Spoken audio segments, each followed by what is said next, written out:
Laurent Gbagbo. Laurent Gbagbo s'est payé une structure de sondage pour savoir s'il allait être élu aux élections de 2010. Avec quel argent? L'argent de son parti ou l'argent de la Côte d'Ivoire? Mais cette structure, figurez-vous, elle n'est ni américaine, elle n'est ni finlandaise, elle est française. Et oui, elle est française. Laurent Gbagbo a trouvé tellement idéal que la seule personne en termes de manutention portuaire en Côte d'Ivoire, pour sauver la Côte d'Ivoire, était Bolloré. Il a signé un accord avec Bolloré. Laurent Gbagbo s'est dit que l'eau de la Côte d'Ivoire, d'accord, l'électricité de la Côte d'Ivoire, dont les contrats arrivaient à terme, hein, ne pouvait être sauvée que par des Français, par Bouygues.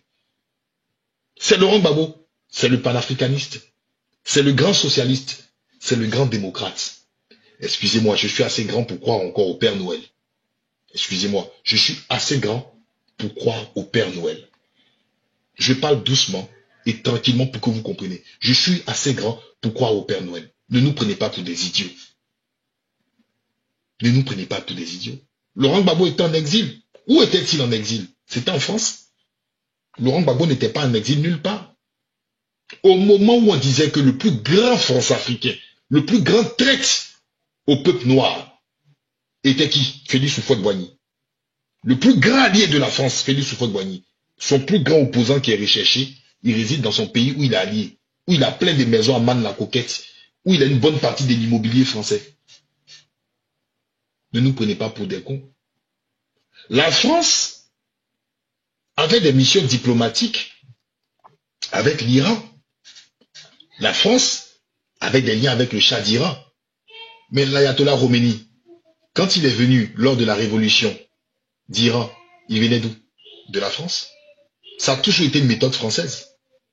On te soutient au pouvoir, mais en même temps tes opposants sont les bienvenus chez nous. Si tu ne respectes pas les accords, on va te déranger avec ces opposants.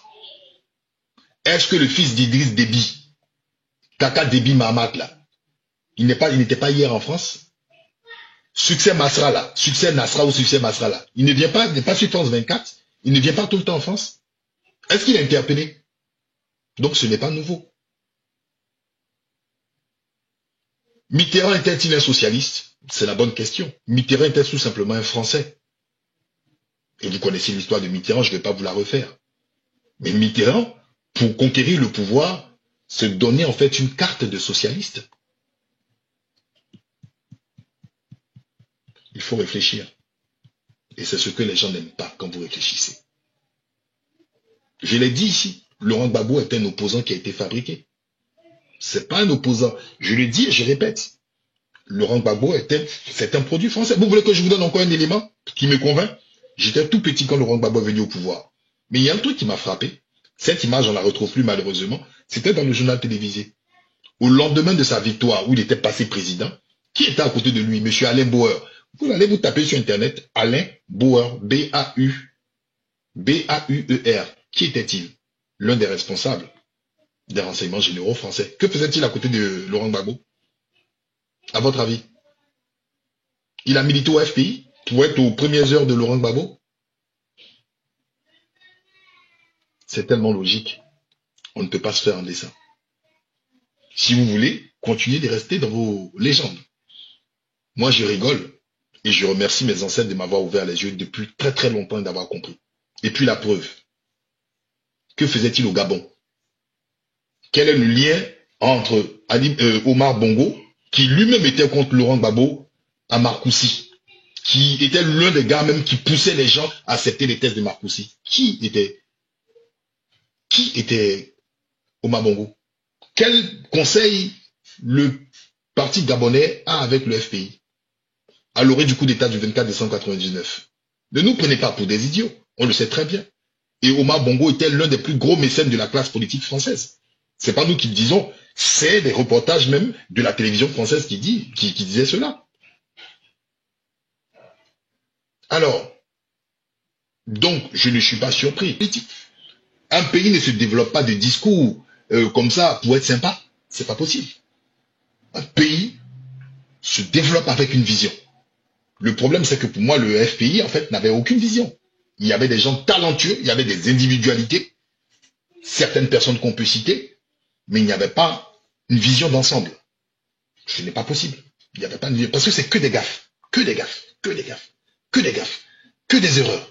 que des gaffes. Et ce qui est dommage, c'est que le peuple y a cru, hein. Le peuple y a cru, vraiment, jusqu'à perdre la vie. Des gens meurent, ils reprennent espoir encore, et ils croient encore que oui, les choses vont changer. C'est pas possible. Et puis je trouve ça tellement malsain, déplacé, méchant. Je me dis, waouh, est-ce que les gens pourront s'en remettre? Et le problème de la Côte d'Ivoire, c'est que les gens, en fait, ils ont singularisé ce combat en sa personne. Ils ont singularisé ce combat en sa personne. Mais c'était pas la bonne personne. Je vous l'ai dit ouvertement, c'était pas la bonne personne. Laurent Gbagbo n'était pas la bonne personne. C'est une étape de la Côte d'Ivoire pour pouvoir peut-être éveiller certains Ivoiriens et faire comprendre que sur le choix des gens, il faut vraiment faire attention. Il ne faut pas venir comme ça dire parce que quelqu'un vous dit, il vous parle, il a l'air sympa, il vous parle de la réalité du paysan, où il fait le tour de tous les campements, c'est pas cela. Le monde a besoin des gens qui agissent. Le monde a besoin des gens qui sont vrais, qui ne disent pas quelque chose et derrière font le contraire. Et Laurent Gbagbo, c'est vraiment cela. C'est dommage. Je ne pouvais pas penser que de ma vie, j'allais venir m'asseoir comme ça et parler de ce monsieur et tout. Mais regardez, même Bogadoudou, il n'y a jamais eu de procès pour ses propres camarades de combat. Il n'a jamais organisé de procès. Quelqu'un qui fait 10 ans au pouvoir. Venez me dire que le pays est coupé en deux. Je vais vous parler du Mali à la minute. On a vu le Mali juger les soldats ivoiriens là. Ils sont là depuis 2021. Les enfants là, ils sont là depuis 2021. Mais ils ont jugé les Ivoiriens là. 2021, ils ont jugé les Ivoiriens. Le Mali.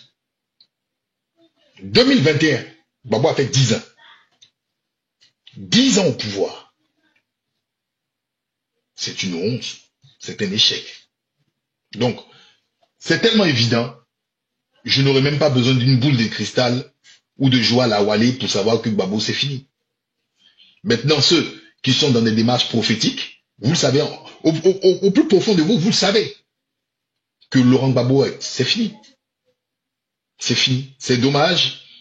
Moi, j'ai dit, je parlais avec un pote aujourd'hui, c'est un suicide politique. Aucune clairvoyance. On se décide de créer un parti qui s'appelle le PPACI. Pourquoi? Parti panafricain, pourquoi? Parce que sur la toile, lors de son enfermement, la communauté noire a décidé de le soutenir jusqu'au bout. Ils se sont dit, bon, Afin ça nous emmerde sur le socialisme, on va aller sur le panafricanisme. Mais et en plus, un professeur d'histoire qui maîtrise très bien l'histoire des latins, il maîtrise très bien, il va vous parler de Molière, il va vous parler de la France, comme pas possible de Robespierre et autres.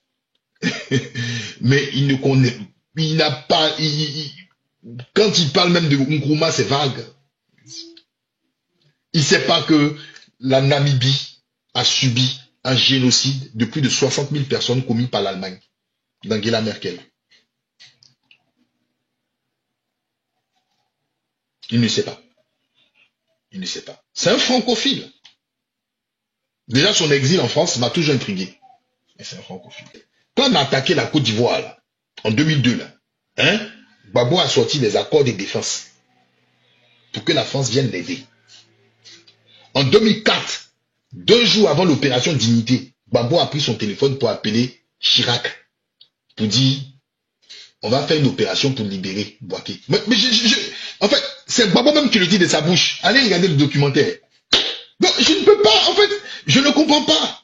C'est comme, imaginez que Poutine appelle les États-Unis Zelensky 2 jours avant d'intervenir. Bon, je ne sais pas si... je ne sais pas si... Bon, il y a quelque chose à dire encore. Je ne sais pas. Bon, c'est tellement clair. Gbagbo est une arnaque. C'est fini, c'est une arnaque politique. Et la preuve, il a montré hier. Gbagbo, il cause. Ah, on m'a dit c'était un cher ici. Ah, mais puis les gens applaudissent. Non. Mais techniquement, je n'ai pas vu Gbagbo. Quand il est revenu de la France en 89-90, c'est coup d'éclat. Parce qu'il a des conseillers autour de lui. Mais Gbagbo, techniquement comme ça, truc, non. J'ai jamais vu. Donc, ça veut tout dire. Ça veut tout dire. Le peuple s'est fait avoir. Le peuple s'est fait avoir. Et donc, c'est logique